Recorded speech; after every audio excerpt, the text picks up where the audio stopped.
Thank you, Mr. Chairman. And yes, we actually even have websites like LedgeStorm and others that tell exactly who's in our offices. So it's kind of funny that the appointee does not. Secretary Kerry, thank you so much for coming here. I hope it wasn't too problematic for your operational team and your private jet to get here. But I will start with the fact that in an interview in September of 2021, when asked about the importing of solar panels that were built with Uyghur slave labor, that the trade-off between climate and human rights, you said life is full of tough choices. Do you believe the question of whether to import solar panels built on the backs of Uyghur slaves is such a tough choice? No, of course not. Not only do I not believe it, but I've raised it in my meetings over the years, raised it consistently as Secretary of State, as Senator. So you didn't. I don't even know where I don't know what the context is of the conversation you're referring to, but Interesting. I'm making it crystal clear.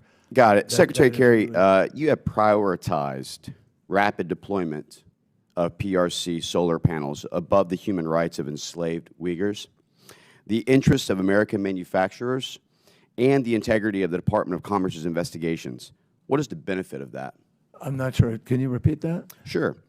I said in my statement that you have prioritized rapid deployment of PRC, which is China solar panels, above the human rights of enslaved Uyghurs, the interest of American manufacturing, and the integrity of the Department of Commerce's investigations. No, I have never, ever prioritized bringing in any solar panel that violates the Uyghur Enforcement Act. Can you tell me exactly where solar panels and the raw material sourcing comes from? Where and which panels? Name them. Well, there are three major companies that were bringing in panels at one point in time, but most of those panels, the ones Tell me where those companies are from?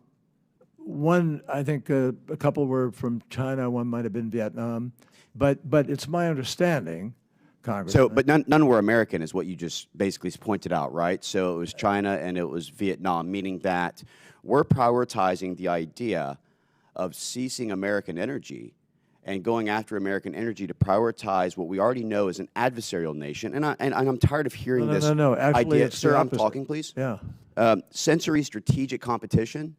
I'm sorry, that if we're talking about strategic competition, we're talking about the fact that American economy, American industrial base, American raw material and supply chain capability and capacity, our own ability to put Americans to work, our own ability to try and drive down inflation.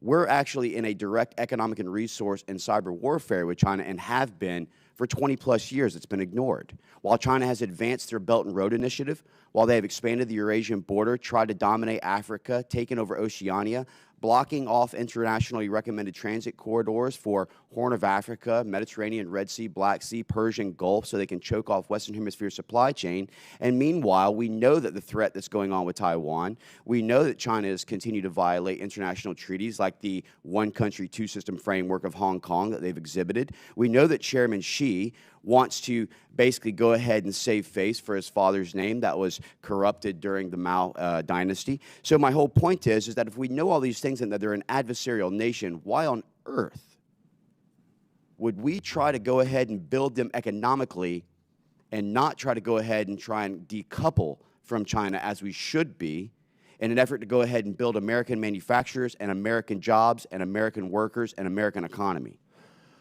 Well, we're not trying to build them economically. I can assure you of that. Who's their largest trade partner? Let me just finish. America.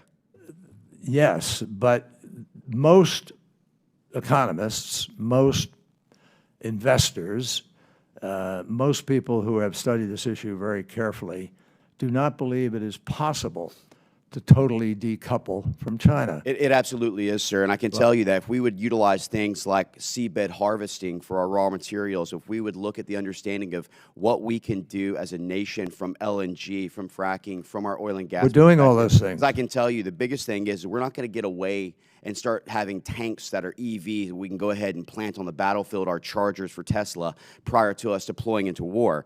But I'll just finish with this. This solar emergency that we keep talking about and the preemptively directed commerce to suspend tariffs on solar imports from 4 Southeast Asian countries, Malaysia, Cambodia, Vietnam, and Thailand for the last 2 years. This is in despite of the fact that the Biden administration's own investigation found that PRC companies to be transshipping through these very countries in a sophisticated effort to evade tariffs. We have done nothing to actually try and combat that, and instead, we've actually gone ahead and increased our trade. This is a China first, America last agenda that you're pushing. I do not agree with the fact that we're not allowing more manufacturing in America to continue, and that we're not encouraging that more than trying to continue to trade with what is known not as a competitor, sir, but as an adversary. And with that, I yield back. So can I respond, Mr. Chairman, a little bit? There is nothing in President Biden's policy that is geared to try to assist China in its development, which it has been doing in a number of different ways, some of them in violation of the WTO, some of them not. But the fact is that we had a solar industry. Germany had a solar industry, and China dumped for a number of years, and we lost those industries. Now President Biden's trying to get them back. That is the entire purpose of the Inflation Reduction Act, and it's working. It is creating a new supply chain here in our country. In addition to that, the Uyghur Act is being enforced. It's being enforced, and there are countless panels not coming into our country because the border and customs folks have been enforcing that act. So I just don't agree with your facts, which began with the presentation of one of the most outrageously persistent lies that I hear, which is this private jet. We don't own a private jet. I don't own a private jet. I personally have never owned a private jet.